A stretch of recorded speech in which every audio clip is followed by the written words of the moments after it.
All right, Ready? ready? Yep. Well, cheers. Cheers. Here we go again. Some successful stalking. Listen, we're professionals at the stalking now. Yeah, we got that part down.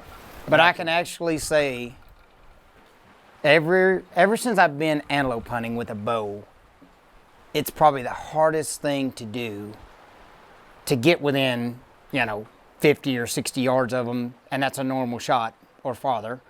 But it's probably the hardest thing to do because they can see they're in the wide open. I can see that. And very seldom you get a chance to get where you're close. They don't see you. If the decoying doesn't work, then you got to stalk them, and you either set up on some kind of a hill or turn or something that they don't see you and you see them and you know what's going on. So it's...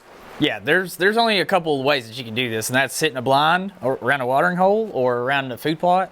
And the second is spot and stalk, and then you can subcategorize that into using a decoy or just cutting them off. So it's tough. It's tough. Yeah, so let me see, the first day we were out here, we did a spot and stalk. We probably went, I don't know, me and you and Daniel probably crawled 800 to 1,000 yards. Yeah, at least. And following the one antelope or whatever, and of course, just like normal, he comes on and we're behind some brush or some thicker, taller grass, and instead of him coming to the right where I have an open shot, he comes the other way. He literally turns, once he sees the decoy, he turns and comes walking straight to us.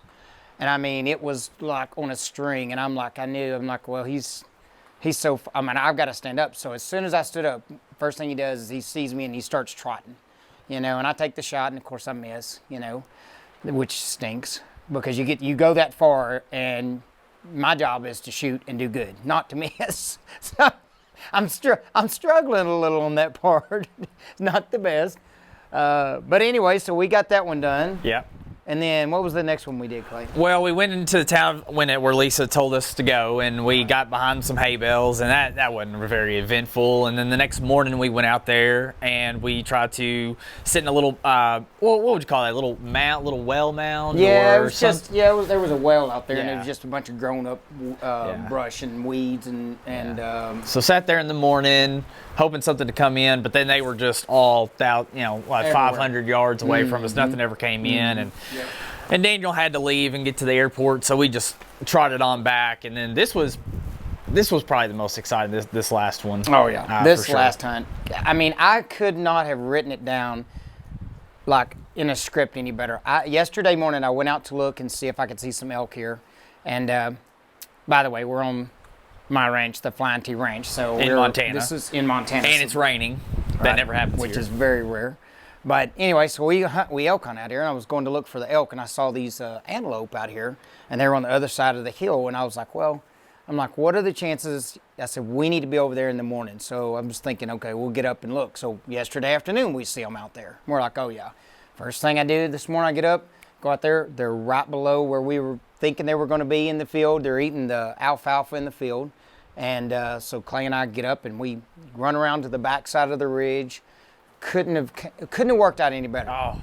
I mean, we did the stalk. I mean, they came in. I was thinking if they'll come around the side of that ridge or whatever, and we're in the trees, then maybe they'll be right below us, and I'll have a shot.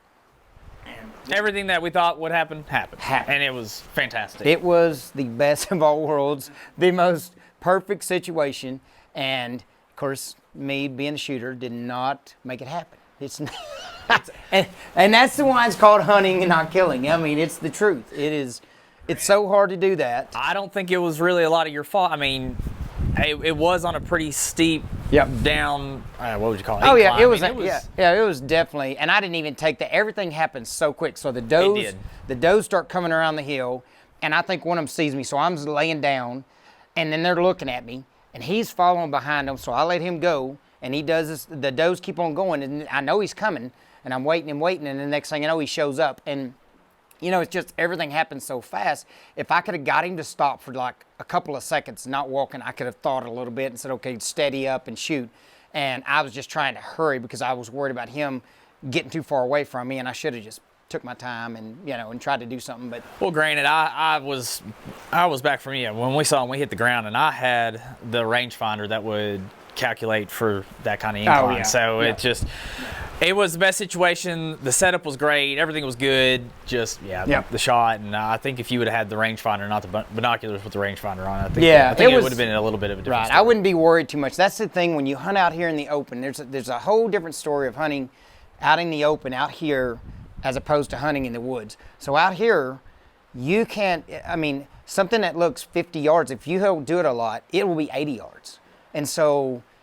It's always in your mind when you don't hunt a lot out here. You have to really focus on something and ranging it, and you got to pay attention on how far things are. And it's always on your mind thinking, how far is it out there? You know, am I going to shoot too low, too high? Instead of focusing more on, okay, he's coming here, stop him, do that. There's a bunch of things going on in your mind. So, but that's what the challenge is. That's what makes it fun. Yeah. You know, I mean, absolutely. we'll keep going at it, and you know, it's just a matter of time. You know, the more you try, the more you keep doing it, the better you get at it. Yeah. You know. So, but I think we're done trying right now. We're having to move it on and run out of time. So this one is one where we don't get them, but that's okay. Yep. That's exactly. all right. We're gonna move on to elk hunting. So we'll get after the elk. Absolutely. We got Colorado and possibly out here if I can make it back and film. Right. That's exactly right. Well, tell us what we're drinking on. Well, it's what we have been drinking on. We have been drinking. You can tell right? it's good. Right. I swear we do this every single episode where we bring out a bottle that's almost empty. Yep. So this is just tradition. And it's fitting to be here because it's thoroughly reviewed. Yeah. Black Saddle, Kentucky Straight Bourbon Whiskey. It's aged for 12 years. So that's what we're drinking. And actually, one of my neighbors, Ray, is one of his favorite whiskeys. He loves this. So he's been helping us out on it. So the owner is kind of a unique thing here. These people they're kind of quiet about things. So the owner of Franklin Distillers is the people that actually, you know, bring out this whiskey or make this whiskey. It's bottled in California under a California-based company, Franklin Distillery, but the actual Kentucky bourbon is distilled in Kentucky, and it's an undisclosed place. They don't want to talk about it. They won't tell you where it's distilled at, but it's distilled in Kentucky, but it's bottled in California. So anyway, it's kind of a unique thing. It's won a couple of, it's won a double gold medal for 2014, I think. The San Francisco Awards deal. They had it and they bottled it, or they awarded it a double gold there in 2014. So yeah, I mean it's a higher end whiskey. I think the owner of this whiskey makes Canadian Crown whiskey and maybe one other, and then this is a higher end part of that. So anyway, it's got a lot of fruit flavors to it. I mean, you can taste the citrus, the apple, the berry. It's got a lot of that when you first start tasting it, and you know you drink it, and the longer it sets, the more it kind of ages, and it starts changing taste quite a bit if it sets in the glass for a little while. But anyway, it's fitting to say it's Black Saddle. We're out here in Montana, so windy Montana. Yeah, windy Montana. So anyway, but that is the story, man.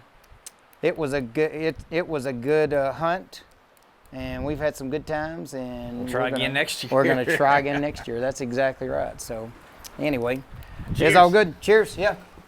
You guys stay tuned. Stay tuned.